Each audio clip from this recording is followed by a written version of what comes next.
ಸಂಘಟಿತ ಹೋರಾಟದಿಂದ ಪಂದ್ಯದ ಆರಂಭದಿಂದಲೂ ಪಂದ್ಯದ ಮೇಲೆ ಹಿಡಿತ ಸಾಧಿಸಿ 63 ರನ್ಗಳಿಂದ ಗುಜರಾತ್ ಟೈಟನ್ಸ್ ತಂಡವನ್ನು ಸೋಲಿಸುವ ಮೂಲಕ ಚೆನ್ನೈ ಸೂಪರ್ ಕಿಂಗ್ಸ್ ತನ್ನ ಗೆಲುವಿನ ಅಭಿಯಾನವನ್ನು ಮುಂದುವರಿಸಿತು.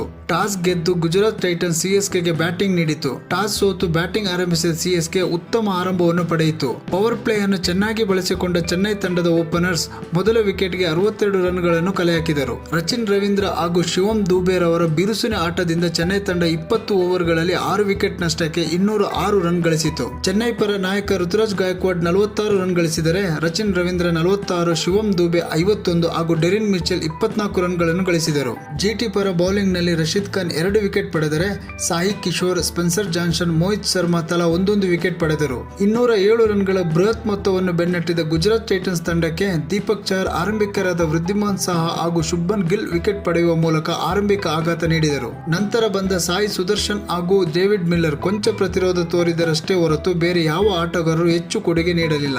ಅಂತಿಮವಾಗಿ ಗುಜರಾತ್ ಟೈಟನ್ಸ್ 20 ಓವರ್ಗಳಲ್ಲಿ 8 ವಿಕೆಟ್ ಕಳೆದುಕೊಂಡು 143 ರನ್ಗಳನ್ನು ಗಳಿಸಲಷ್ಟೇ ಶಕ್ತವಾಯಿತು. ಚೆನ್ನೈ ಪರ ದೀಪಕ್ ಚಹರ್, ಮುಸ್ತಫಿರ್ ರೆಹಮಾನ್, ತುಷಾರ್ ದೇಶ್ ಪಾಂಡೆ ತಲಾ 2 ವಿಕೆಟ್ ಪಡೆದರೆ ಡೆರಿಲ್ ಮಿಚೆಲ್ ಹಾಗೂ ಮತೀಶಾ ಪತಿರಾಣ ತಲಾ ಒಂದೊಂದು ವಿಕೆಟ್ ಪಡೆದರು. ತಮ್ಮ ಬಿರುಸಿನ ಬ್ಯಾಟಿಂಗ್ ನಿಂದಾಗಿ ಶಿವಮ್ ದೂಬೆ ಪಂದ್ಯಶ್ರೇಷ್ಠ ಪ್ರಶಸ್ತಿ ಪಡೆದರು. ಸತತ 2ನೇ ಗೆಲುವಿನೊಂದಿಗೆ ಚೆನ್ನೈ ತಂಡ ಪಾಯಿಂಟ್ಸ್ ಟೇಬಲ್ ನಲ್ಲಿ 4 ಪಾಯಿಂಟ್ ಪಡೆಯುವ ಮೂಲಕ ಮೊದಲ ಸ್ಥಾನಕ್ಕೇರಿದೆ. ಮುಂದಿನ ಕ್ರಿಕೆಟ್ ಅಪ್ಡೇಟ್ ನೊಂದಿಗೆ ಮತ್ತೆ ಭೇಟಿಯಾಗೋಣ. ನಮಸ್ಕಾರ.